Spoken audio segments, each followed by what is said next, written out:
ಸದಾಶಿವಸಮಾರಂಭಾಂ ಶಂಕರಾಚಾರ್ಯಮಧ್ಯಮಾಂ ಅಸ್ಮದಾಚಾರ್ಯಪರ್ಯಂತಾಂ ವಂದೇ ಗುರುಪರಂಪರಾಂ. ಈಶ್ವರೋ ಗುರುರಾತ್ಮೇತಿ ಮೂರ್ತಿಭೇದವಿಭಾಗಿನೇ ವ್ಯೋಮವದ್ವ್ಯಾಪ್ತದೇಹಾಯ ದಕ್ಷಿಣಾಮೂರ್ತಯೇ ನಮಃ. ಮೂಕಂ ಕರೋತಿ ವಾಚಾಲಂ ಪಂಗುಂ ಲಂಘಯತೆ ಗಿರಿಂ ಯತ್ಕೃಪಾತಮಹಂ ವಂದೇ ಪರಮಾನಂದಸಾಗರಂ.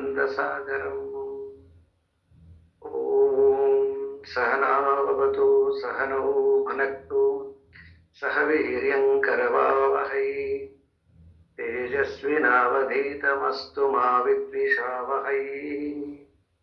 ಓಂ ಶಾಂತಿ ಶಾಂತಿ ಶಾಂತಿ. ಆತ್ಮಾನಂ ಚೇತ್ ವಿಜಾನೀಯಾತ್ ಅಯಂ ಅಸ್ಮೀತಿ ಪುರುಷಃ ಕಿಮಿಚ್ಛನ್ ಕಸ್ಯ ಕಾಮಾಯ ಶರೀರಂ ಅನುಸಂಜ್ವರೇ.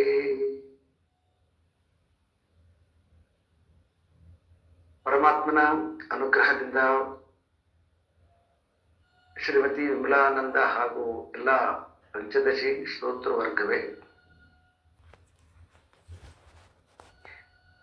ಇಂದಿನ ಉಪನ್ಯಾಸದಲ್ಲಿ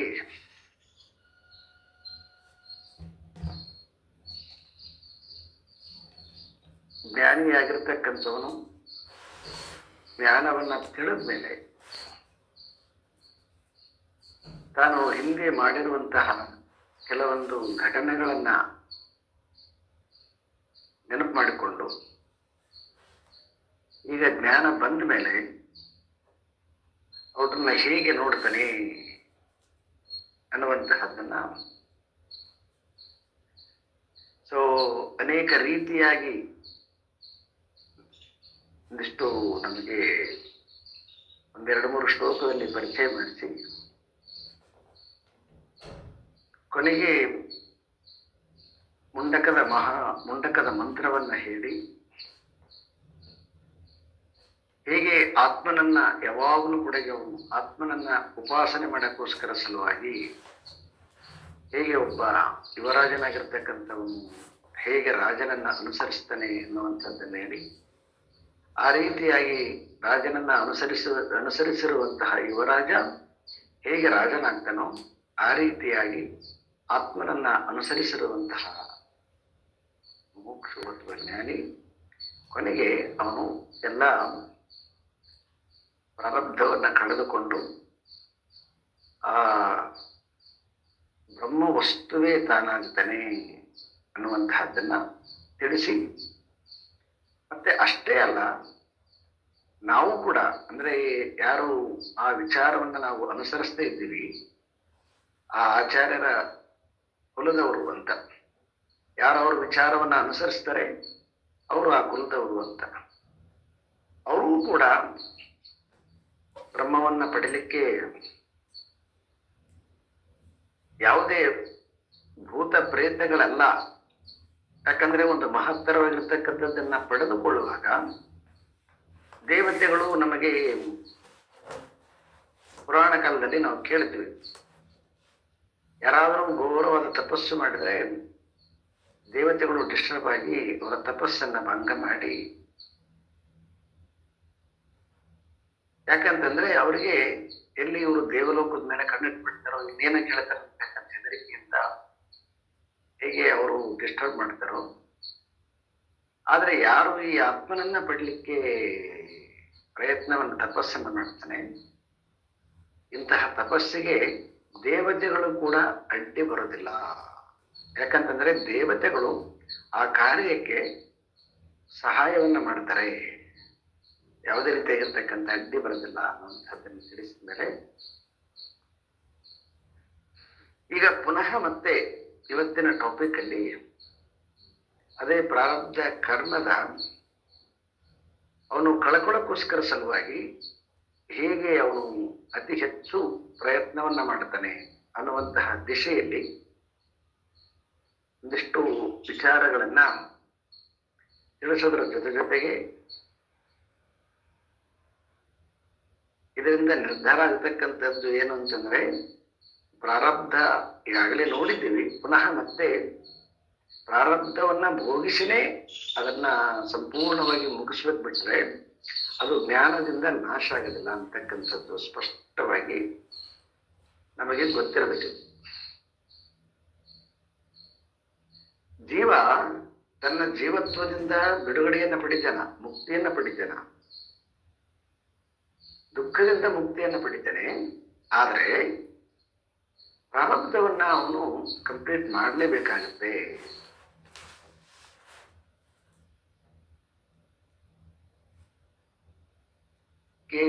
ಹೇಗೆ ಜ್ಞಾನಿ ಆ ಒಂದು ಎಲ್ಲ ಸಿಚುವೇಶನ್ಗಳು ಹೇಗೆ ನೋಡ್ತಾನೆ ಅಂತಕ್ಕಂಥದ್ದನ್ನ ಎಕ್ಸಾಂಪಲ್ಗಳ ಮೂಲಕ ಇವತ್ತು ನಮಗೆ ತಿಳಿಸ್ತಾ ಇದ್ದಾರೆ. ಶ್ಲೋಕ ನಂಬರ್ 242. ದೇವತ್ವ ಕಾಮ ಹೃಜ್ಞಾದೌ ಪ್ರವಿಶಂತಿ ಯಥಾ ತಥಾ ಸಾಕ್ಷಿತ್ವೇನಾವಶೇಷಾಯ ಸ್ವವಿನಾಶಂ ಸ ವಾಂಛತಿ. ಕಾಮಃ ದೇವತ್ವ ಅಂದ್ರೆ ಮಹತ್ತರವಾಗಿರ್ತಕ್ಕಂತಹ ಕಾಮನೆಗಳನ್ನ ಪಡೆದುಕೊಳ್ಳಲಿಕ್ಕೆ ಅಪೇಕ್ಷಿಸುವಂತವನು. ಅಜ್ಞಾದವು ಅಜ್ಞಾದವು ಅಂದ್ರೆ ಅವನು ಅಗ್ನಿಯನ್ನ ಹೇಗೆ ಪ್ರವೇಶ ಮಾಡ್ತಾನೆ. ಇದನ್ನ ನೀವು ಮಹಾಭಾರತದಲ್ಲಿ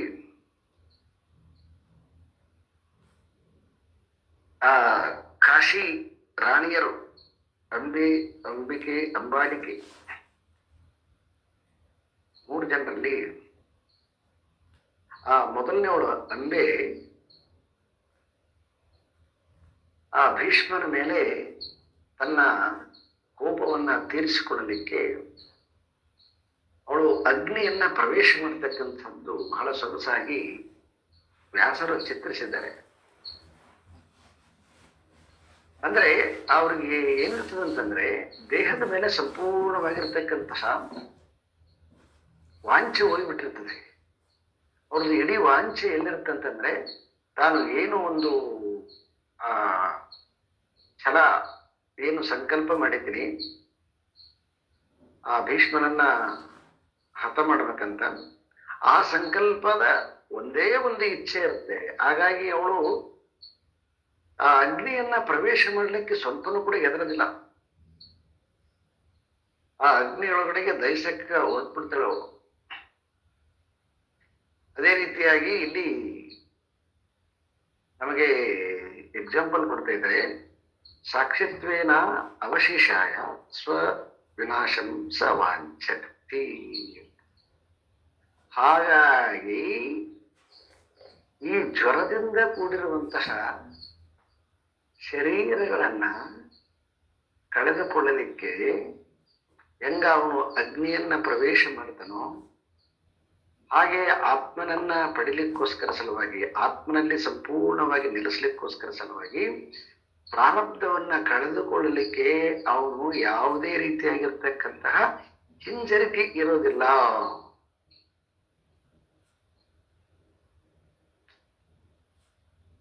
ಅವನು ಹೆದರಿಕೊಳ್ಳೋದಿಲ್ಲ. ಅದು ಯಾವುದೇ ಬರಲಿ ಅದನ್ನ ಮುಗಿಸಿಕೊಂಡು ಅವನು ಹೋಗ್ಬೇಕು ಅಂತಕ್ಕಂಥ.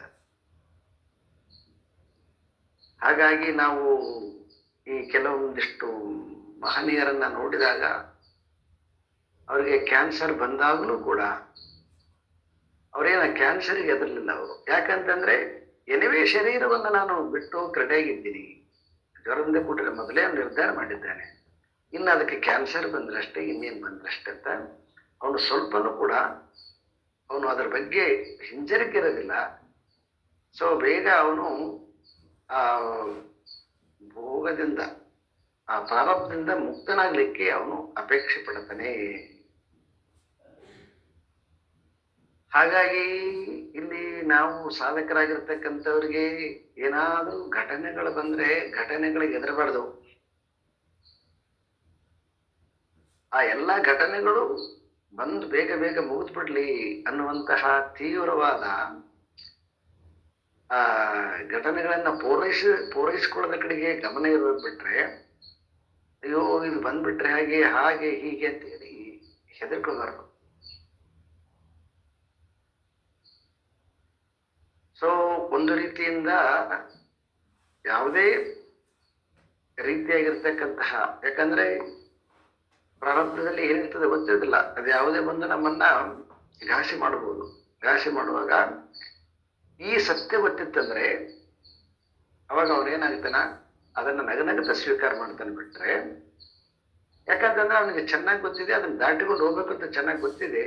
ಹಾಗಾಗಿ ಅದನ್ನ ದಾಟ್ಲಿಕ್ಕೆ ಅವನು ಸ್ವಲ್ಪನೂ ಕೂಡ ಹಿಂಜರಿಕೆ ಪಡೋದಿಲ್ಲ ಅನ್ನುವಂತಹದ್ದು ಈ ಶ್ಲೋಕದ ವಿಶೇಷ.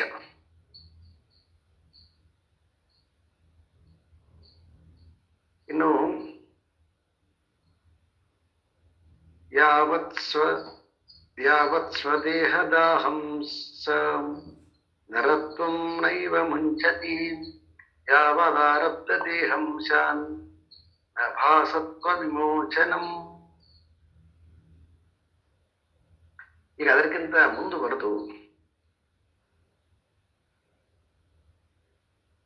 ಯಾವತ್ ಸ್ವದೇಹದಾಹಂ ನ ನರತ್ವಂ ನೈವ ಮುಂಚತಿ ಅಂತಾರ. ಅಂದ್ರೆ ಇಲ್ಲೊಂದು ಸ್ವಲ್ಪ ಸತ್ಯವನ್ನ ಹೇಳ್ತಾರೆ.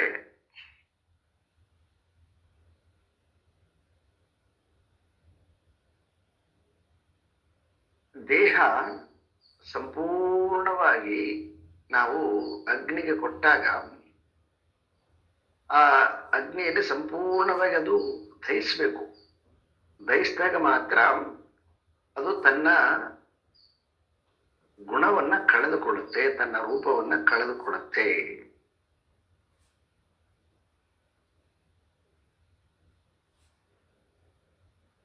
ಅದೇ ರೀತಿಯಾಗಿ ಯಾವತ್ ಆರಬ್ಧ ದೇಹಂ, ಅದೇ ರೀತಿಯಾಗಿ ಈ ಪ್ರಾರಬ್ಧ ಅನ್ನುವಂತಹದ್ದು ಅದು ಏನಿದೆಯೋ ಅದು ಸಂಪೂರ್ಣವಾಗಿ ಅದೇನಾಗ್ಬೇಕದು ಸುಟ್ಟು ಹೋಗ್ಬೇಕು, ನಶಿಸಿ ಹೋಗ್ಬೇಕದು.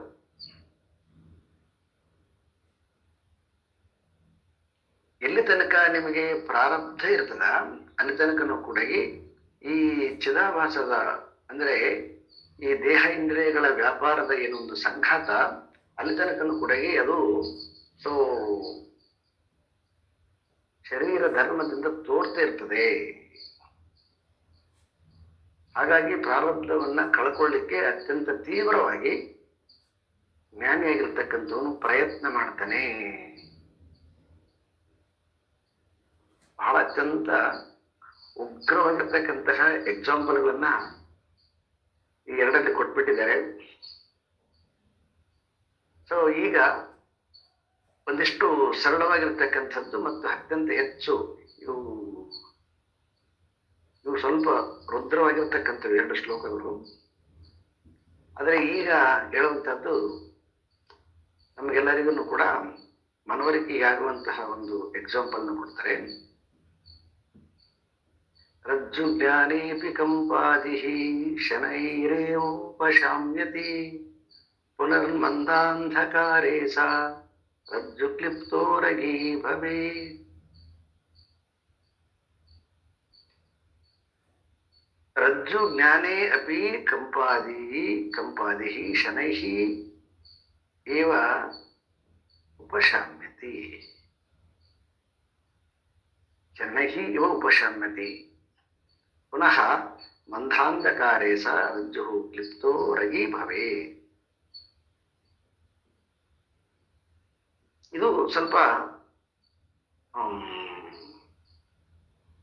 ನಮಗೆಲ್ಲರಿಗೂ ಅಪ್ಲೈ ಆಗ್ತಕ್ಕಂತಹ ಒಂದು ಎಕ್ಸಾಂಪಲ್. ಅಂದ್ರೆ ಈಗ ನಾವು ಮಂದಾಂಧಕಾರೆ ಅಂದ್ರೆ ಮಂದ ಬೆಳಕಿನಲ್ಲಿ ಈಗ ನಾವೇನ್ ಮಾಡ್ತೀವಿ ಅಂತಂದ್ರೆ ಹಗ್ಗವನ್ನ ತಪ್ಪಾಗಿ ಹಾವು ಅಂತ ಸೊ ಕಲ್ಪಿಸಿಕೊಂಡು ಹೆದರ್ತೀವಿ. ಹೆದರಿದ ಮೇಲೆ ತಕ್ಷಣಕ್ಕೆ ನಮ್ಮ ಹತ್ರ ಟಾರ್ಚ್ ಇದೆ, ಅದು ಮೊಬೈಲ್ ಆನ್ ಮಾಡ್ತೀವಿ. ಆನ್ ಮಾಡಿದ್ಮೇಲೆ ಅವಾಗ ನಮಗೆ ತಕ್ಷಣಕ್ಕೆ ಗೊತ್ತಾಗುತ್ತೆ, ಓ ಇದು ಹಾವಲ್ಲ ಹಗ್ಗ ಅಂತ ಗೊತ್ತಾಗುತ್ತೆ. ಯಾವಾಗ ಹಗ್ಗ ಅಂತ ಗೊತ್ತಾದಗಳಿಗೆ ಮನಸ್ಸಿನಲ್ಲಿ ಆ ಭಯ ಹೊರಟೋಗಿರ್ತದೆ. ಆದ ಭಯದ ಒಂದು ಪರಿಣಾಮ ದೇಹದಲ್ಲಿ ಏನಾಗಿರ್ತದಲ್ವಾ, ನಡುಕ, ಬೆವರು ಇದೆಲ್ಲ ಇರ್ತದಲ್ಲ, ಇದು ದೇಹದ ಧರ್ಮದಿಂದ ಅದು ಮನುಷ್ಯನಷ್ಟು ಸ್ಪೀಡ್ ಆಗಿ ಹೊರಗಡೆ ಬರೋದಿಲ್ಲ.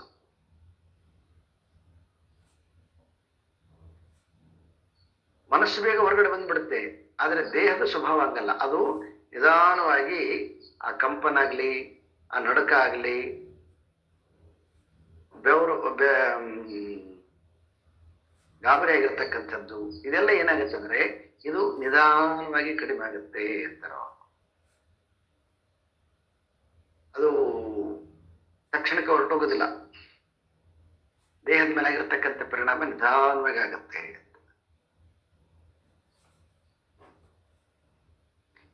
ಮತ್ತೆ ಇನ್ನೊಂದು ಯಕ್ಷ ಪುನಃ ಮಂದಾಂಧಕಾರೇಹಿ ರಜ್ಜು ಕ್ಲಿಪ್ತು ರಗಿ ಭವೇತ್.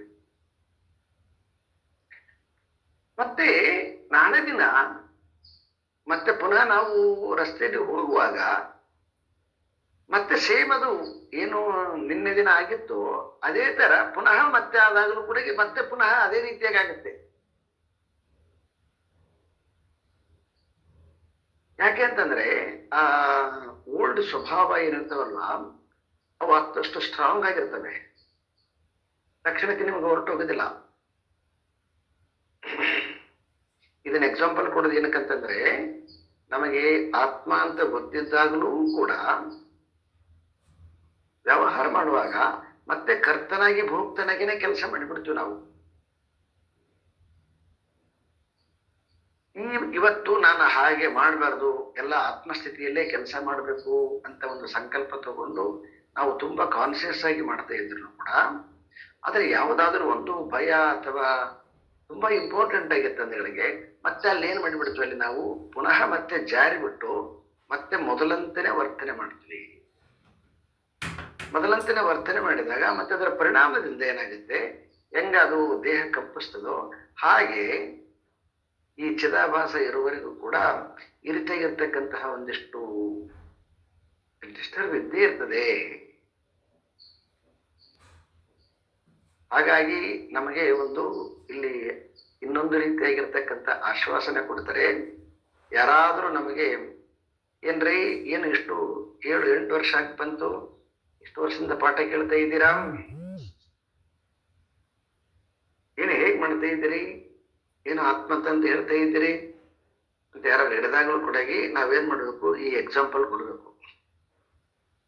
ಕರೆಕ್ಟು ನೀವು ಹೇಳೋದು, ಆದರೆ ಶಾಸ್ತ್ರ ಇನ್ನೊಂದು ಹೇಳ್ತದೆ, ನಾವು ಎಷ್ಟೇ ತಿಳ್ಕೊಂಡ್ರೂ ಕೂಡ ಪೂರ್ವ ಸ್ವಭಾವ ಮನುಷ್ಯನನ್ನ ಅಷ್ಟು ಬೇಗ ಬಿಟ್ಟು ಹೋಗೋದಿಲ್ಲ.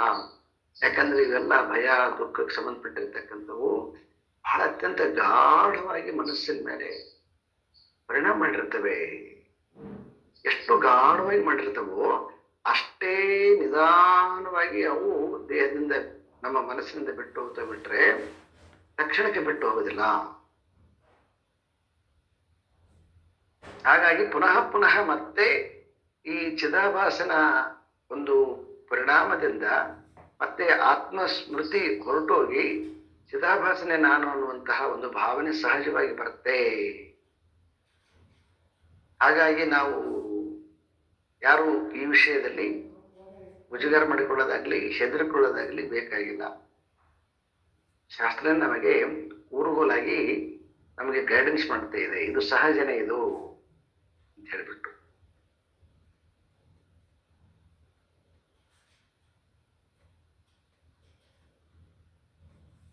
ಈಗ ಅದನ್ನೇ ಅವ್ರು ಹೇಳ್ತಾ ಇದ್ದಾರೆ, ಏವಮಾರಬ್ಧ ಭೋಗೋಪಿ ಶನೈಷಾಮ್ಯಪಿ ನೋ ಹಠಾತ್ ಭೋಗಕಾಲೇ ಕದಾಚಿತ್ತು ಮರ್ತೋಹಮಿತಿ ಭಾಸತೆ. ಅದನ್ನೇ ಹೇಳ್ತಾ ಇದ್ದಾರೆ ಅವರು. ಈ ಒಮ್ಮೆ ನಮಗೆ ತತ್ವಮಸಿ ಮಹಾವಾಕ್ಯ ನಮಗೆ ಸ್ಪಷ್ಟವಾಗಿ ಶ್ರವಣ ಆಗಿತ್ತಂದ್ರೂ ಕೂಡ ಏವಂ ಆರಬ್ಧ ಭೋಗೆ ಅಪಿ ಶನೈಹಿ ಶಾಮ್ಯತಿ ನೋ ಹಠಾತ್ ಅಂದ್ರೆ ತಕ್ಷಣಕ್ಕನೆ ನಮಗೆ ಹಳೆ ಸಂಸ್ಕಾರಗಳು ಹಠಾತ್ ಬೇಗ ಹೋಗೋದಿಲ್ಲ ಅಂತ. ಯಾಕಂತಂದ್ರೆ ನಾವೇನ್ ಮಾಡ್ತೇವೆ ಮತ್ತೆ ಸೊ ಆಕ್ರಮಣ ಮಾಡಿಬಿಡ್ತಾವ. ಭೋಗಕಾಲೇ ಕದಾಚಿತ್ತು, ಭೋಗಕಾಲೇ ಕದಾಚಿತ್ ಅಂದ್ರೆ ಮತ್ತೆ ಭೋಗಕಾಲದಾಗ ಅವಾಗ ಕಾಣಿಸ್ಕೊಡ್ತಾವು. ಅವಾಗ ಏನಾಗುತ್ತಾ, ಅವಾಗ ನಾನು ಆತ್ಮ ಅಂತಕ್ಕಂಥದ್ದು ಮರ್ತೋಗ್ಬಿಟ್ಟು ಮರ್ತ್ಯ ಅಹಂ ಇತಿ ಭಾಸತೆ, ಮರ್ತ್ಯ ಅಹಂ ನಾನು ದೇಹನೇ ಅನ್ನುವಂತಹ ಭಾಸ ಪುನಃ ಮತ್ತೆ ಬಂದ್ಬಿಡ್ತದೆ, ನಾನು ಜೀವನೇ ಅನ್ನುವಂತಹ ಭಾಸ ಬಂದ್ಬಿಡ್ತದೆ, ನಾನು ಆತ್ಮ ಅಂತಕ್ಕಂಥದ್ದು ವಿಸ್ಮೃತಿ ಆಗಿಬಿಡ್ತದೆ.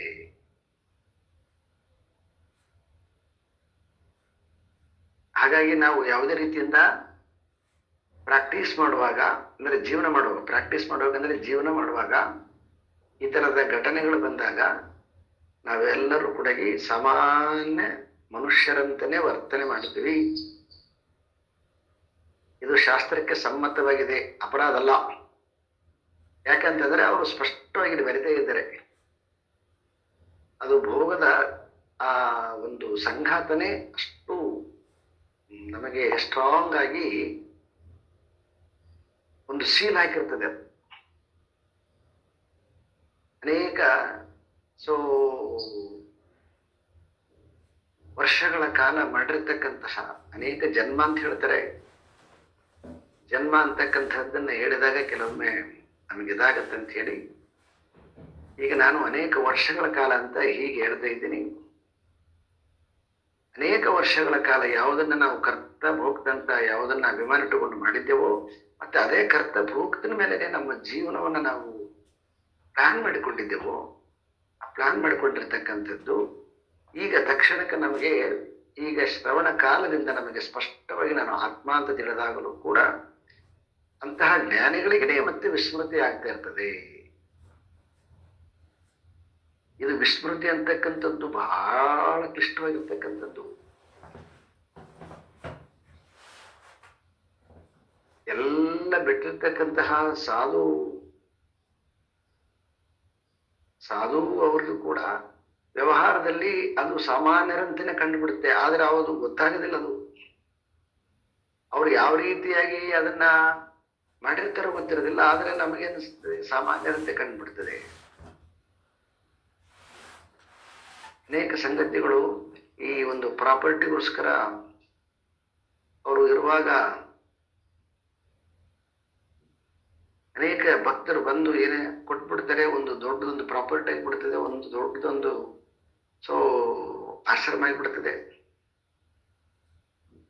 ಕೊನೆಗೆ ಅದು ಮುಂದೆ ನಡೆಸಿಕೊಂಡು ಹೋಗೋರಿಗೆ ಯಾರಿಗೆ ಕೊಡಬೇಕು ಅಂತಂದಾಗ ಅಲ್ಲಿ ಯಾರಾದ್ರೂ ಇಬ್ಬರು ಸಮಾನವಾಗಿರ್ತಕ್ಕಂತಹ ಬಲಿಷ್ಠರಾಗಿರ್ತಕ್ಕಂಥ ಇಬ್ಬರು ಶಿಷ್ಯರು ಬಂದಾಗ ಮತ್ತೆ ಗೊಂದಲ ಆಗಿಬಿಡ್ತದೆ. ಗೊಂದಲ ಆದಾಗ ಯಾರ ಕಡೆಗೆ ಒಬ್ಬರ ಕಡೆಗೆ ಕೊಡ್ಬೇಕಾಗತ್ತ. ಅವಾಗ ಅವ್ರು ಇನ್ನೊಂದು ಪಾರ್ಟಿ ಅವ್ರು ಹೇಳ್ತಾರೆ, ನೋಡಿ ಏನು ಡಿಟ್ಯಾಚ್ ಅಂತ ಹೇಳ್ತಿದ್ರು ಸ್ವಾಮಿಗಳು, ಅವ್ರ ಮೇಲೆ ಅಟ್ಯಾಚ್ ಇದೆ ಅಂತ ಹೇಳಿ ಆರೋಪ ಆಗಿರ್ತಕ್ಕಂಥದ್ದು ನಮ್ಮ ನಾಡಿನಲ್ಲಿ ನಾವು ತುಂಬಾ ಕೇಳಿದ್ದೀವಿ ಇವನ್ನೆಲ್ಲ.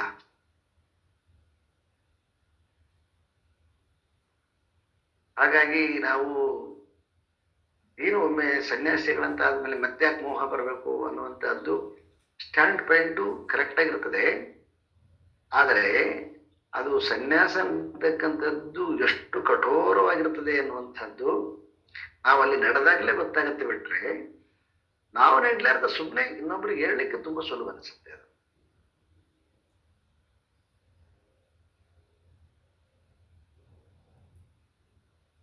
ಅದು ಹಾಗಾಗಿ ಅವರೇ ಸ್ವತಃ ತಮ್ಮ ಅನುಭವದಿಂದಲೇ ಸ್ಪಷ್ಟವಾಗಿ ಬರಿತಾ ಇದ್ದಾರೆ. ಇದನ್ನ ಮತ್ತೆ ಮತ್ತೆ ಭೋಗಕಾಲದಲ್ಲಿ ಅದು ಅದೇ ರೀತಿಯಾಗಿ ಪ್ರಾರಬ್ಧ ನಮ್ಮನ್ನ ಇದು ಮಾಡ್ತಿರ್ತದೆ, ವಿಸ್ಮೃತಿ ಮಾಡ್ತಾ ಇರ್ತದೆ. ನಾನು ದೇಹ ಅಂತಲೇ ನಮಗೆ ಭಾಸ ಬರ್ತಾ ಇರ್ತದೆ. ಹಾಗಾಗಿ ಅದನ್ನ ಮತ್ತೆ ಮತ್ತೆ ಮತ್ತೆ ಕಳ್ಕೊಳ್ಳಿಕ್ಕೆ ನಾವು ಏನ್ ಮಾಡ್ಬೇಕು, ಅದನ್ನ ಪ್ರಯತ್ನ ಮಾಡಬೇಕು ಅಂತ. ಹೀಗೆ ನಾವು ಮತ್ತೆ ಮತ್ತೆ ತಪ್ಪುಗಳನ್ನು ಮಾಡ್ತಾ ಮತ್ತೆ ದೇಹದ ಅಭಿಮಾನದಲ್ಲೇನೆ ನಾವು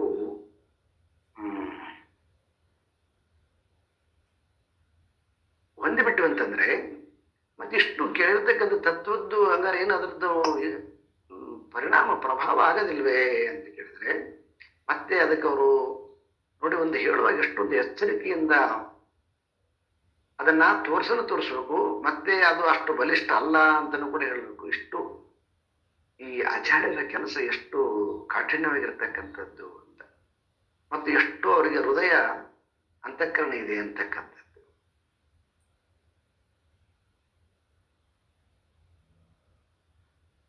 ಅದನ್ನ ಅವರು ಇದರಲ್ಲಿ ಸ್ಪಷ್ಟಪಡಿಸ್ತಾರೆ.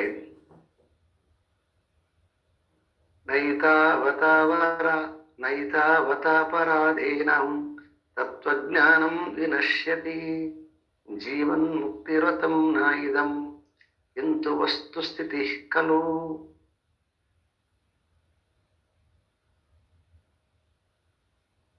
ಅಂದ್ರೆ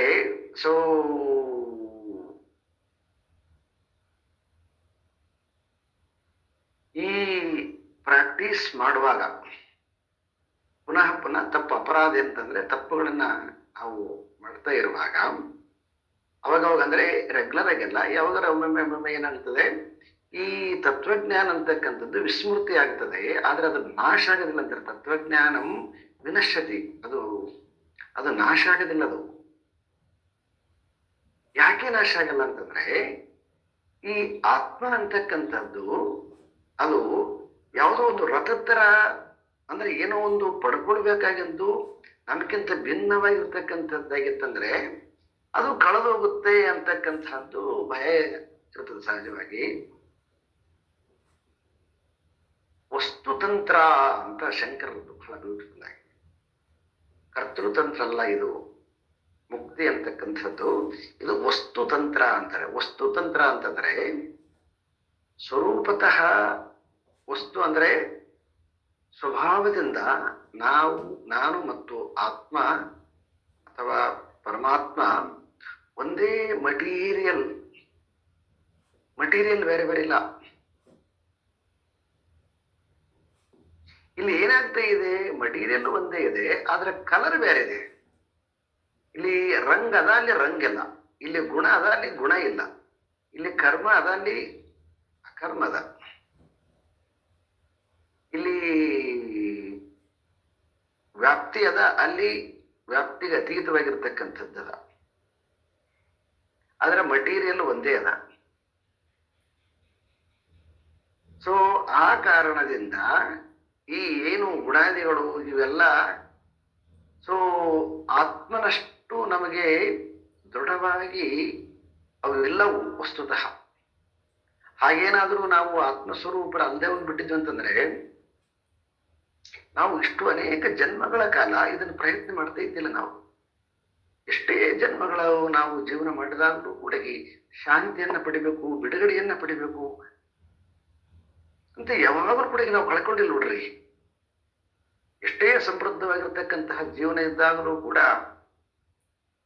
ಆತ್ಯಂತಿಕವಾಗಿರ್ತಕ್ಕಂಥ ಶಾಂತಿ ಬೇಕು, ಅಮೃತ ಬೇಕು, ಆನಂದ ಬೇಕು, ನಿತ್ಯ ಪರಿಪೂರ್ಣವಾಗಿರ್ತಕ್ಕಂಥ ಆನಂದ ಬೇಕು ಅಂತ ಮನುಷ್ಯ ಯಾಕೆ ಕಳ್ಕೊಂಡಿಲ್ಲ ಅಂತಂದ್ರೆ ಅವನದು ಸ್ವಭಾವದು, ಸ್ವರೂಪನೇ ಅವನದು. ಹಾಗಾಗಿ ಏನೋ ಒಂದಿಷ್ಟು ಶಾಸ್ತ್ರದಿಂದ ಅಂದ್ರೆ ಅಜ್ಞಾನ ಕಾಲದಲ್ಲಿ ಇತ್ತು, ಈಗ ಜ್ಞಾನ ಬಂದ ಕಾಲಕ್ಕೆ ಅದೇನು ವಿಶೇಷವಾಗಿ ಬರ್ಲಿಲ್ಲ. ಅದು ವಿಶೇಷವಾಗಿ ಇಲ್ಲ, ಅದು ಸುಮ್ಮನೆ ಅದು ಪುನಃ ಎಚ್ಚರ ಮಾಡಿದ್ರೆ ಅಷ್ಟೇನೆ. ಹಾಗಾಗಿ ಎಚ್ಚರ ಮಾಡಿರ್ತಕ್ಕಂಥದ್ದು ಏನು ತತ್ವಜ್ಞಾನ ಇದೆಯೋ ಅದು ಹೊರಗಿನಿಂದ ಆರೋಪ ಆಗಿರ್ತಕ್ಕಂಥದ್ದಲ್ಲ, ನಮ್ಮ ಸ್ವರೂಪವನ್ನೇ ಇರ್ತಕ್ಕಂಥದ್ದನ್ನ ತೋರಿಸಿರ್ತಕ್ಕಂಥದ್ದು. ಅದು ನಮ್ಮ ನೇಚರು, ನಮ್ಮ ಸ್ವಭಾವದು. ಯಾವುದೋ ಒಂದಿಷ್ಟು ಭೋಗ ಮಾಡುವಾಗ ನಾವು ಪುನಃ ಮತ್ತೆ ನಾವು ಅಪರಾಧ ಮಾಡಿದವರಾಗಿ ಅದರಲ್ಲಿ ಕೊಚ್ಚಿ ಹೋಗೋದಿಲ್ಲ. ಇದು ಬಹಳ ನಮಗೆ ಒಂದಿಷ್ಟು ಶಕ್ತಿಯನ್ನ ತಂದು ಕೊಡ್ತಕ್ಕಂತಹ ಪಾಯಿಂಟ್ ಇದು. ಯಾವುದೇ ಕಾರಣಕ್ಕೆ ನಾವು ಕೊಚ್ಚಿ ಹೋಗೋದಿಲ್ಲ. ಯಾಕೆ ಅಂತಂದ್ರೆ ನಾವು ಸ್ವರೂಪತಃ ಆತ್ಮಸ್ವರೂಪರು. ವಿಸ್ಮೃತಿ ಆಗ್ಬೋದೇನಷ್ಟೇನೆ, ಯಾವುದೋ ಒಂದಿಷ್ಟು ಪ್ರಾರಬ್ಧ ಬಲಾಢ್ಯವಾಗಿರುವಾಗ ವಿಸ್ಮೃತಿ ಆಗಿರ್ಬೋದು. ಇದರ ಬಗ್ಗೆ ಇನ್ನೂ ತುಂಬಾ ಚೆನ್ನಾಗಿ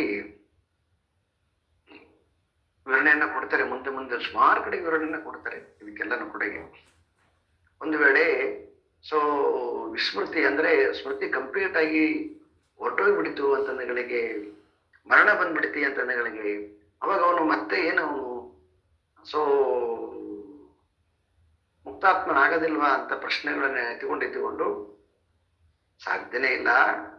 ಅವನು ಬಾಹ್ಯವಾಗಿರ್ತಕ್ಕಂಥ ವಿಸ್ಮೃತಿ ಹೋಗಿರ್ಬೋದು, ಆದರೆ ಇನ್ನರಲ್ಲಿ ಅವನು ಸಂಪೂರ್ಣವಾಗಿ ಆ ಶ್ರವಣ ಮನನದಿಂದ ಅವನೇನಾಗಿರ್ತಾನೆ, ಅವನು ಪರಿಪೂರ್ಣನಾಗಿರ್ತಾನೆ. ಬಾಹ್ಯವಾಗಿ ನಮಗೆ ವಿಸ್ಮೃತಿ ಕಾಣಿಸುತ್ತದೆ ಬಿಟ್ರೆ ಇನ್ನರಲ್ಲಿ ಅವನಿಗೆ ವಿಸ್ಮೃತಿ ಇರಂಗಿಲ್ಲ ಅಂತಕ್ಕಂಥದ್ದು ಈಗಾಗಲೇ ಹಿಂದೆನೂ ನೋಡಿದ್ದೀವಿ. ಮತ್ತೆ ಇನ್ನೂ ಇದಕ್ಕೆ ಅನೇಕ ಕಡೆ ಈ ವಾಕ್ಯವನ್ನ ಪುನಃ ಹೇಳ್ತಾರ. ಇದರಿಂದ ಏನು ಗೊತ್ತಾಗುತ್ತೆ, ನಾವು ದೇಹ ಅವಸಾನ ಕಾಲದಲ್ಲಾಗ್ಲಿ ಇನ್ಯಾವಾಗಲಿ ಸೊ ಈ ಪ್ರಜ್ಞೆ ಅಂತಕ್ಕಂಥದ್ದು ಹೊರಟು ಹೋದರೂ ಕೂಡ ನಾವು ನಮ್ಮ ಏನು ತಿಳ್ಕೊಂಡಿದ್ದೀವೋ ಪಡ್ಕೊಂಡಿದ್ದೀವಿ ಆಲ್ರೆಡಿ ಜ್ಞಾನ, ಅದು ನಮ್ಮನ್ನ ಎಲ್ಲಿ ಕೂಡ ಅದು ನಮ್ಮನ್ನ ನಿಲ್ಲದಂತೆ ಸೊ ತನ್ನ ಗುರಿಯ ಕಡೆಗೆ ಕರ್ಕೊಂಡು ಹೋಗುತ್ತೆ. ಹೆಂಗ ಅರ್ಜುನ ಬಿಟ್ಟ ಬಾಣ ಆ ಗುರಿ ಮುಟ್ಟ ತನಕ ಹೇಗೆ ಅದು ಎಲ್ಲಿ ಅಡೆತಡೆ ಆಗ್ಲಿಕ್ಕೆ ಸಾಧ್ಯ ಇಲ್ಲವೋ, ಯಾಕಂತಂದ್ರೆ ಅಷ್ಟು ಅವನಿಗೆ ಇರತಕ್ಕಂತಹ ಧಾರಣಾ ಶಕ್ತಿ, ತಪಸ್ಸು ಮತ್ತೆ ಸಿದ್ಧಿ ಎರಡೂ ಸೇರ್ಕೊಂಡಿರ್ತಾವ ಅವನಿಗೆ. ಹಾಗಾಗಿ ಅದು ಎಲ್ಲಿ ಹೆಂಗ ಅದು ಸೊ ಬೇರೆ ಕಡೆ ಚಲಿಸಕ್ಕೆ ಸಾಧ್ಯ ಇಲ್ಲವೋ ಆ ರೀತಿಯಾಗಿ ಈ ಶ್ರವಣದಿಂದ ಕೇಳಿರ್ತಕ್ಕಂತಹ ಆತ್ಮಜ್ಞಾನ ಯಾವುದೇ ಕಾರಣಕ್ಕೆ ನಮ್ಮಲ್ಲಿ ನಾಶ ಆಗೋದಿಲ್ಲ.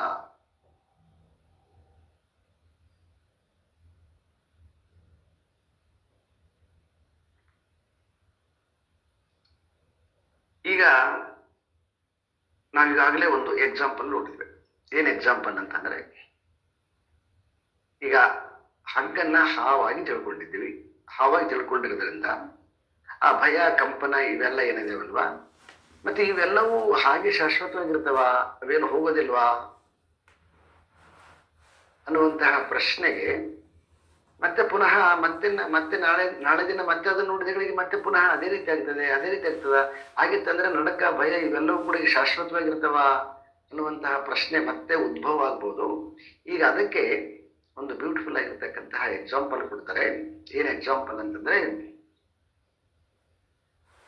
ದಶಮೋನ್ಯಾಯ ಹಿಂದೆ ನೋಡಿದ್ವಲ್ವಾ, ದಶಮೋನ್ಯಾಯವನ್ನ ಅದನ್ನ ಹೇಳ್ತಾವರು. ದಶಮೋಪಿ ಶಿರಸ್ಥಾಡಂ ಋತನ್ ಬುದ್ಧ್ವಾ ನರೋದಿತಿ ಶಿರೋರ್ವಣಸ್ತು ಯಾಸೇನ ಶಿರೋರ್ವಣಸ್ತು ಮಾಸೇನ ಶನೈ ಶಾಮ್ಯತಿ ನೋ ತದಾ. ಬಹಳ ಬ್ಯೂಟಿಫುಲ್ ಆಗಿರ್ತಕ್ಕಂಥ ಎಕ್ಸಾಂಪಲ್. ದಶಮಃ ಅಪಿ ಶಿರಸ್ಥಾಡಂ, ಅಯ್ಯೋ 10ನೇವನನ್ನ ಕಳ್ಕೊಂಡ್ ಬಿಟ್ವಲ್ವಾ ಅಂತ ಹೇಳಿ ಅವನೇನ್ ಮಾಡ್ತಾನ, ತಲೆ ಚಚ್ಕೊಳ್ತಾರೆ ಅಂತ. ತಲೆಗೆ ಚಚ್ಕೊಂಡಾಗ ಏನಾಗುತ್ತೆ, ಅವಾಗ ಗಾಯ ಆಗುತ್ತೆ. ತಲೆ ಚಚ್ಕೊಂಡಾಗ ಏನಾಗುತ್ತೆ, ಅವಾಗ ಗಾಯ ಆಗುತ್ತೆ. ರೋದನ ಅಳ್ತಾ ಅವನು ಜೋರಾಗಿ ಚಚ್ಕೊಂಡಗಳಿಗೆ ಏನಾಗುತ್ತೆ, ಅವನಿಗೆ ಅದು ಗಾಯ ಆಗುತ್ತೆ. ಅದು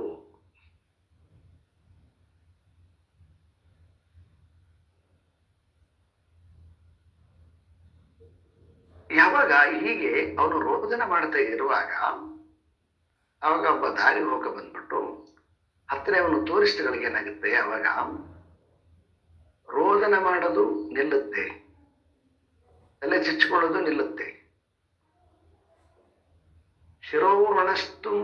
ಶಿರೋರಣಸ್ತು ಮಾಸೇನ ಶನೈಹಿ ಶಾಮ್ಯತಿ ನೋಡ್ತದ. ಆದ್ರೆ ಏನು ಗಾಯ ಮಾಡಿಕೊಂಡಿದ್ನಲ್ಲ, ಆ ಗಾಯ ಮಾಡಿಕೊಂಡಿರ್ತಕ್ಕಂಥದ್ದು ತಕ್ಷಣಕ್ಕೆ ಹೋಗೋದಿಲ್ಲ. ಅದು ಅಳೋದು ನಿಲ್ಲಿಸ್ಕೊಂಡ, ತಲೆ ಚಚ್ಕೊಳ್ಳೋದು ನಿಲ್ಲಿಸ್ಕೊಂಡ, ಅದು ತಕ್ಷಣಕ್ಕೆ. ಯಾಕಂತಂದ್ರೆ ಅವೆರಡೂ ಕೂಡ ಮನಸ್ಸಿನಿಂದ ಆಗ್ತಕ್ಕಂತಹ ಪರಿಣಾಮಗಳು ಮನಸ್ಸಿಗೆ ಬೇಗ ಅರ್ಥ ಆಗಿಬಿಡ್ತದೆ. ಆದ್ರೆ ಅಜ್ಞಾನ ಕಾಲದಲ್ಲಿ ಏನು ಗಾಯ ಮಾಡಿಕೊಂಡಿದ್ದಲ್ಲ, ಆ ಗಾಯ ಏನಾಗುತ್ತೆ, ಆ ತಲೆಗಾಗಿರ್ತಕ್ಕಂಥ ಶಿರೋ ಋಣ ಅಂತಂದ್ರೆ ಗಾಯ, ಮಾಸೇನ ಅಂದ್ರೆ ಅದೇನಾಗುತ್ತೆ, ಅದು ಒಂದು ತಿಂಗಳಾನುಗಟ್ಲೆ ನಿಧಾನವಾಗಿ ಶನೈಹಿ ಶಾಮ್ಯತಿ, ತಿಂಗಳಾನುಗಟ್ಲೆ ಅದು ನಿಧಾನವಾಗಿ ವಾಸಿ ಆಗ್ತಾ ಬರುತ್ತೆ. ಇವಾಗಂತೂ ಡಯಾಬಿಟಿಕ್ ಇರ್ತಕ್ಕಂಥವ್ರಿಗೆ ಏನಾಗುತ್ತೆ, ಇನ್ನೂ ಸ್ವಲ್ಪ ನಿಧಾನವಾಗಿ ಆಗುತ್ತೆ ಅಂತ ಅಲ್ಲೆಲ್ಲ ಸುಮ್ಮನೆ ತಮಾಷೆ ಮಾಡಿದೆ.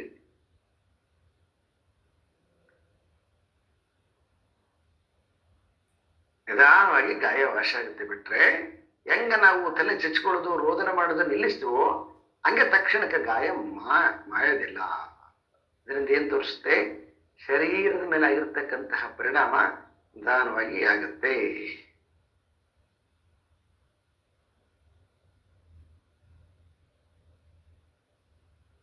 ಸೊ ಅದೇ ರೀತಿಯಾಗಿ ದಶಮಾಮೃತಿ ಲಾಭೇನ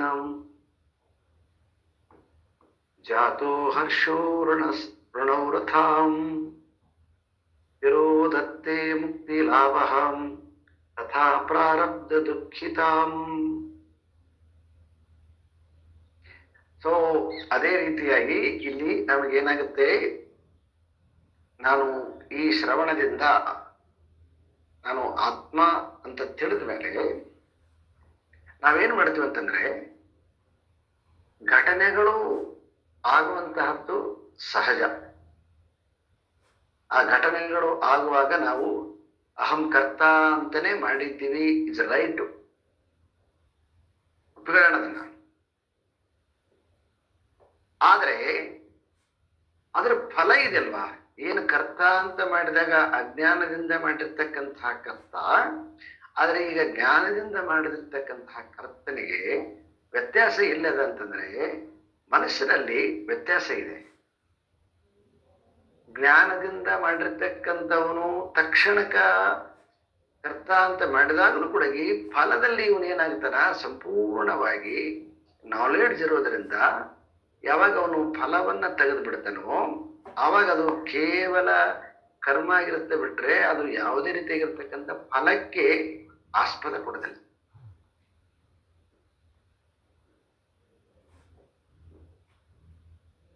ಇಲ್ಲಿ ನಮಗೆ ಕರ್ಮ ಮಾಡೋದು ತಪ್ಪಲ್ಲ, ಆದರೆ ಕರ್ಮದ ಎಫೆಕ್ಟ್ ಏನದಲ್ವಾ, ಬೈ ಮಿಸ್ಟೇಕ್ ಆಗಿ ಪುನಃ ಪುನಃ ಮಾಡಿದ್ವಿ, ಮತ್ತೆ ಪುನಃ ಪುನಃ ಮಾಡಿಗಳಿಗೆ ಮತ್ತೆ ಕರ್ಮ ಸುತ್ತಿಕೊಂಡದಲ್ವಾ ಅನ್ನುವಂತಹದ್ದು ಏನಾದರೂ ಡೌಟ್ ಬಂದಾಗ ಅದಕ್ಕೆ ಇದು ಎಕ್ಸಾಂಪಲ್ ಕೊಡ್ತಾ ಇದ್ದಾರೆ ಅವರು. ಡೋಂಟ್ ವರಿ, ಆ ರೀತಿಯಾಗಿ ಕರ್ಮದ ಫಲ ಸುತ್ತಿಕೊಳ್ಳೋದಿಲ್ಲ. ಕರ್ಮ ಯಾವಾಗ ಸುತ್ತಿಕೊಳ್ತದೆ ನಿಮಗಂದ್ರ ಫಲವನ್ನ ನಿರೀಕ್ಷೆ ಮಾಡಿದಾಗ ಫಲ ಕರ್ಮ ಸುತ್ತಿಕೊಳ್ತದೆ. ಆದ್ರೆ ಕರ್ಮ ಕರ್ತನಾಗಿ ಮಾಡಿ ಅದರ ಫಲ ನಿಮಗೆ ನಾಲೆಡ್ಜ್ ಇರೋದ್ರಿಂದ, ಫಲವನ್ನ ನೀವು ತಿರಸ್ಕರಿಸೋದ್ರಿಂದ, ಡಿಟೇಲ್ಸ್ ಆಗಿರೋದ್ರಿಂದ ನಿಮ್ಗೆ ಏನಾಗುತ್ತೆ ಅಂದ್ರೆ ಅದು ಪರಿಣಾಮ, ಅದು ಪ್ರಾರಬ್ಧ, ಅದೇನಾಗುತ್ತೆ ಅಂದ್ರೆ ಪ್ರಾರಬ್ಧ ನಿಮಗೆ ಆಗಾಮಿ ಕರ್ಮವಾಗಿ ಕನ್ವರ್ಟ್ ಆಗೋದಿಲ್ಲ.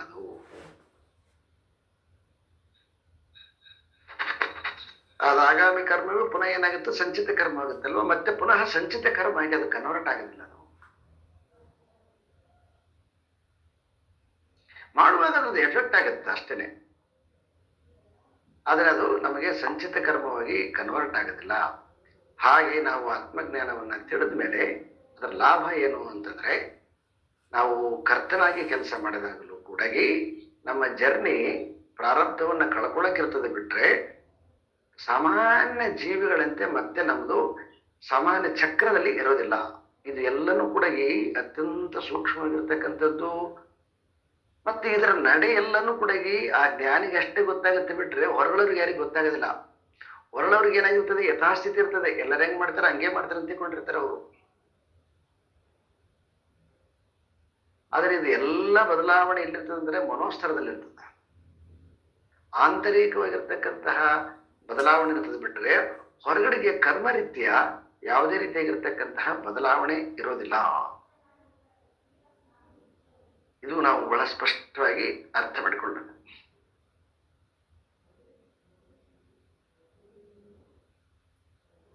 ವ್ರತ ಭಾವಾದ್ಯದಾಧ್ಯಾಸಃ ತದಾ ಭೂಯೋ ವಿವಿಚ್ಯತಾತ್ ರಸಸೇವಿ ದಿನೇ ಭುಂಕ್ತೆ ಭೂಯೋ ಭೂಯೋ ಯಥಾ ತಥಾ.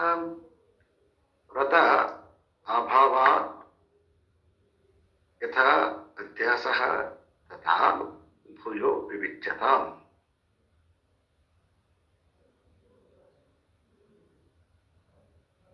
ಸೊ ಇಲ್ಲಿ ಏನ್ ಹೇಳ್ತಾ ಇದ್ದಾರೆ ಅಂತಂದ್ರೆ, ಈ ಇಡೀ ಶಂಕರರ ಒಂದು ಸಬ್ಜೆಕ್ಟ್ ಏನಂತಂದ್ರೆ ಅಧ್ಯಾಸ ಕಾಲೇ ಅಪಿ ಅಂತ. ಅಧ್ಯಾಸ ಕಾಲೇ ಅಪಿ ಅಂತಂದ್ರೆ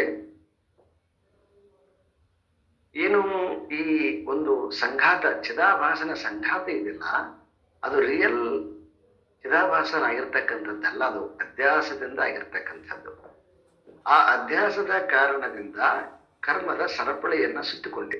ಆ ಕರ್ಮದ ಸರಪಳಿಯನ್ನು ಸುತ್ತಿಕೊಂಡಿರೋದ್ರಿಂದ ಅದು ಇವತ್ತು ಪ್ರಾರಬ್ಧವಾಗಿ ಜೀವನ್ಮುಕ್ತನನ್ನ ಅದು ಪ್ರಾರಬ್ಧಿನ ತನಕನುಗುಣಗಿ ಕರ್ಮಧಾರಿಯಂತೆ ಅವನನ್ನ ತೋರ್ತದೆ.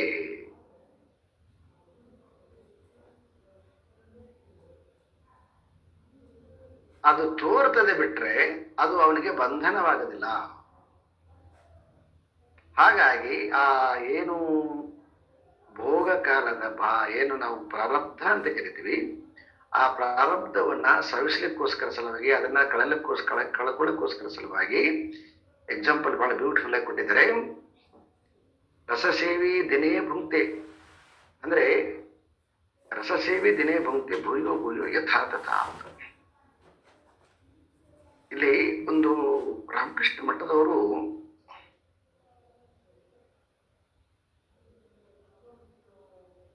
ಪಾದರಸ ಅವರು ಮೆನ್ಷನ್ ಮಾಡಿದ್ದಾರೆ. ಆದರೆ ಬೇರೆ ಕಡೆ ಎಲ್ಲ ಅಲ್ಲಿ ಶ್ಲೋಕದಲ್ಲಿ ರಸ ಸೇವಿ ಅಂತಷ್ಟೇ ಅಂದ್ರೆ ರಸವನ್ನ ಸೇವಿಸುವವನು ಅಂತ. ರಸವನ್ನ ಸೇವಿಸುವವನು ಅಂತಂದ್ರೆ ಇಲ್ಲೊಂದು ಲಿಕ್ವಿಡ್ ಅನ್ನ ಊಟ ಮಾಡತಕ್ಕಂಥವನು ಅಂತ ಅರ್ಥ ಮಾಡೋಣ. ಲಿಕ್ವಿಡ್ ಅನ್ನ ಊಟ ಮಾಡತಕ್ಕಂಥವನು ಆ ಹಸಿವನ್ನ ತೀರ್ಸ್ಕೊಳ್ಳೋಕ್ಕೋಸ್ಕರ ಸಲುವಾಗಿ ಆ ಲಿಕ್ವಿಡ್ ರೂಪದಲ್ಲಿರ್ತಕ್ಕಂತಹ ಪ್ರತಿ ಲಿಕ್ವಿಡ್ ಅನ್ನ ಗುಟ್ಟುಗಾಗಿ ಹೆಂಗ ಅವನು ಪದೇ ಪದೇ ಯಾವಾಗೆಲ್ಲ ಹಸಿವಾಗುತ್ತೆ ಹಾಗೆ ಆ ಕುಡಿದ್ಬಿಟ್ಟು ಹಸಿವನ್ನ ತೀರ್ಸ್ಕೊಳ್ಳಕ್ಕೆ ಹೆಂಗ ಪ್ರಯತ್ನ ಮಾಡ್ತಾನೋ ಹಾಗೆ ಜ್ಞಾನಿಯಾಗಿರ್ತಕ್ಕಂಥವನು ಪ್ರಾರಬ್ಧವನ್ನ ಕಳ್ಕೊಳ್ಳಕ್ಕೆ ಪ್ರಯತ್ನ ಮಾಡ್ತಾನೆ ಅನ್ನುವಂಥದ್ದು ಮುಖ್ಯ ಅರ್ಥ. ಬೇರೆ ಕಡೆ ಎಲ್ಲ ರಸ ಸೇವಿಸುವವನು ಅಂತಾನೆ ಮೆನ್ಷನ್ ಮಾಡಿದ್ದಾರೆ. ಆದ್ರೆ ಇಡೀ ರಾಮಕೃಷ್ಣ ಮಠದ ಬುಕ್ ಅಲ್ಲಿ ಪಾದರಸ ಅಂತ ಬರೆದಿದ್ದಾರೆ. ಐ ಥಿಂಕ್ ಪಾದರಸ ಅಂತಕ್ಕಂಥದ್ದನ್ನ ಅವರು ಹೇಳಿರೋದು ಒಂದು ಲಾಜಿಕ್ ಅದ. ಏನ್ ಲಾಜಿಕ್ ಅಂತಂದ್ರೆ ಪಾದರಸ ಅಂತ ಏನ್ ಕರಿತೀವಿ, ಆ ಪಾದರಸದಲ್ಲಿರ್ತಕ್ಕಂಥದ್ದು ಯಾವುದು ದ್ರವ್ಯ ಇದೆಯೋ ಅದು ದ್ರವ್ಯ, ಅದು ಘನರೂಪವಾಗಿರ್ತಕ್ಕಂಥದ್ದು ದ್ರವ್ಯ. ಅದು ಅಂದ್ರೆ ಅದರ ಅರ್ಥ ಏನಂತಂದ್ರೆ ಅದು ಘನೀಭೂತವಾಗಿರ್ತಕ್ಕಂಥದ್ದು. ನಾವು ಈ ಕೆಲವೊಂದು ಈ ಪಾಯಸಗಳನ್ನ ಮಾಡ್ತೀವಿ ನೋಡಿ, ನಾವು ಹೆಚ್ಚು ನೀರಾಕಿ ಪಾಯಸ. ಈ ಕೆಲವೊಂದು ಉಪವಾಸ ಮಾಡ್ತಕ್ಕಂಥವ್ರು ಹಾಲಿನಲ್ಲಿ ಆ ರೀತಿಯಾಗಿರ್ತಕ್ಕಂತಹ ಪಾಯಸವನ್ನ ಮಾಡ್ತಾರೆ. ಅದು ಬರೀ ಅದು ತಿನ್ನೋಕ್ ಬರೋದಿಲ್ಲ, ಅದು ತುಂಬಾ ತಿಳಿಯಾಗಿರ್ತದೆ, ನೀರ್ ತರ ಇರ್ತದೆ, ಬರೀ ಕುಡಿಯಕ್ ಬರ್ತದೆ.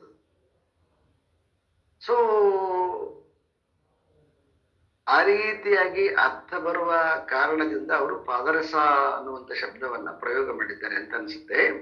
ಅಂದ್ರೆ ಬರೀ ನೀರಲ್ಲ, ಅದು ಆಹಾರದಿಂದ ಕೂಡಿರ್ತಕ್ಕಂಥದ್ದು, ಘನೀಭೂತವಾಗಿರ್ತಕ್ಕಂಥದ್ದು. ಅಂತಹ ಆಹಾರ ಅಂತ ಹೇಳಕ್ಕೋಸ್ಕರ ಸಲುವಾಗಿ ಅದಕ್ಕೆ ಪರ್ಯಾಯವಾಗಿ ಅವರು ಪಾದರಸ ಅಂತಂದ್ರೆ ಅದು ಲೋಹ ರೂಪದಲ್ಲಿ ಇರ್ತಕ್ಕಂಥದ್ದು ಕೂಡ ದ್ರವ ರೂಪದಲ್ಲಿ ನಮಗೆ ಕಾಣಿಸಿಕೊಳ್ತದಲ್ವಾ. ಆ ರೀತಿಯಾಗಿ ಇಲ್ಲಿ ಗನಿ ಅಂದ್ರೆ ಕರ್ಮದೇಹಿಗಳಿಗಿರುವಷ್ಟು ಗಟ್ಟಿಯಾಗಿ ಅದು ಪ್ರಾರಬ್ಧ ಇರಂಗಿಲ್ಲ, ಅದು ಸೂಕ್ಷ್ಮ ಆಗಿರ್ತದೆ, ಅಂದ್ರೆ ರಸರೂಪದಲ್ಲಿ ಇರ್ತದೆ, ಅದರ ತಾಕತ್ತಿರೋದಿಲ್ಲ. ಆದ್ರೂ ಕೂಡ ಆ ತಾಕತ್ತಿಲ್ಲದೆ ಇರ್ತಕ್ಕಂಥದ್ದನ್ನು ಕೂಡ ಹೆಂಗ ಅವನು ಹಸಿವನ್ನು ನೀಗಿಸ್ಕೊಳ್ಳಕ್ಕೆ ಪದೇ ಪದೇ ಪದೇ ಅದನ್ನ ಕುಡಿತೇನೋ ಆ ರೀತಿಯಾಗಿ ಜ್ಞಾನಿಯಾಗಿರ್ತಕ್ಕಂಥವನು ಬೇಗ ಬೇಗ ಬೇಗ ಆ ಪ್ರಾರಬ್ಧವನ್ನ ಕಳ್ಕೊಳ್ಳಕ್ಕೆ ಪ್ರಯತ್ನವನ್ನ ಮಾಡ್ತಾನೆ ಎನ್ನುವಂತಹ ವಿಶೇಷ ಅರ್ಥ ಇಲ್ಲಿ.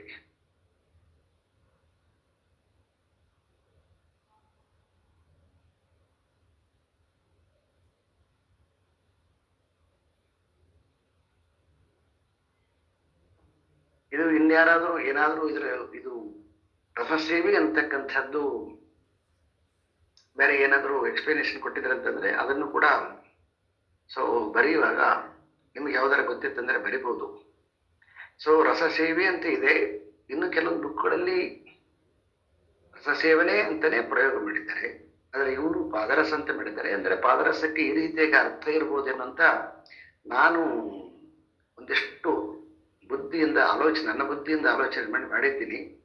ಇನ್ನೇನಾದರೂ ಇದಕ್ಕೆ ಇನ್ನೊಂದಿಷ್ಟು ಬೇರೆ ಬೇರೆ ಥರದ ಅರ್ಥ ಇತ್ತಂದ್ರೆ ಅದನ್ನು ಕೂಡ ನಾವು ತಪ್ಪೇನಿಲ್ಲ. ಈ ಎಕ್ಸಾಂಪಲ್ಗಳನ್ನು ಕೊಡುವಾಗ ಎಕ್ಸಾಂಪಲ್ಗಳು ಅದೇ ಇರ್ಬೇಕಂತೇನಿಲ್ಲ, ಎಕ್ಸಾಂಪಲ್ಗಳು ಬೇರೆ ಬೇರೆ ಆಗಿರ್ಬೋದು, ತೊಂದರೆ ಇಲ್ಲ. ಹಾಗೇನಾದ್ರೂ ಕಾಣಿಸ್ಕೊಂಡ್ರೆ ಅದನ್ನು ಕೂಡ ಇಲ್ಲಿ ಮಾಡ್ಬೋದು.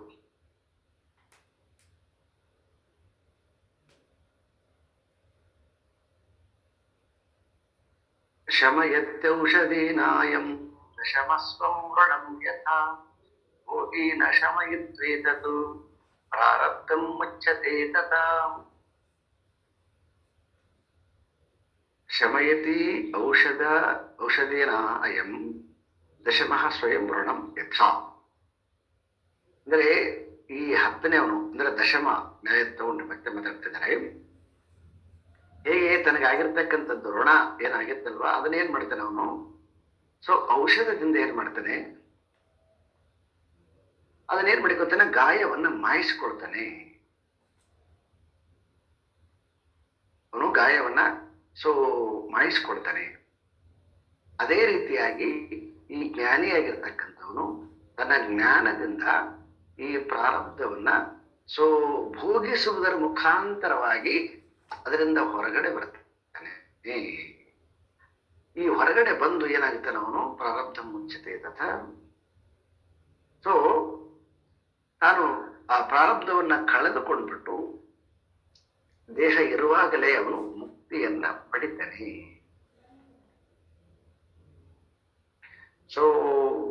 ಇಲ್ಲಿಯವರೆಗೆ ಕಿಮಿಚ್ಚನ್ ಕಚ್ಚಕಾಮಯ ಶರೀರಂ ಅನುಸಂಜರೇತ್ ಅಂತಕ್ಕಂಥದ್ದು ಟಾಪಿಕ್ ಏನದಲ್ಲ, ಅಜ್ಞಾನಿಯಾಗಿರ್ತಕ್ಕಂಥವನು ದೇಹವನ್ನ ಯಾವ ರೀತಿಯಾಗಿ ದಂಡನೆ ಮಾಡ್ತಾನೆ, ಆದರೆ ಜ್ಞಾನಿಯಾಗಿರ್ತಕ್ಕಂಥವನು ಪ್ರಾರಬ್ಧದ ದಶೆಯಿಂದ ಜ್ವರದಿಂದ ಕೂಡಿರ್ತಕ್ಕಂಥ ದೇಹವನ್ನ ಬಯಸಿ ದೇಹವನ್ನ ಅವನು ಆಧಾರವಾಗಿಟ್ಟುಕೊಂಡು ಕರ್ಮ ಮಾಡೋದಿಲ್ಲ. ಆ ದೇಹದ ಭೋಗವನ್ನ ಪ್ರಾರಬ್ಧವನ್ನ ಕಳೆದುಕೊಳ್ಳಿಕ್ಕೋಸ್ಕರ ಸಲುವಾಗಿ ಅವನು ಪ್ರಾರಬ್ಧವನ್ನ ಮಾಡ್ತಾನೆ. ಹಾಗಾಗಿ ಆ ರೀತಿಯಾಗಿ ಪ್ರಾರಬ್ಧವನ್ನ ಕಳೆದುಕೊಳ್ತಕ್ಕಂತಹ ಜ್ಞಾನಿಗೆ ದುಃಖ ಇಲ್ಲಿ ಬರ್ತದೆ.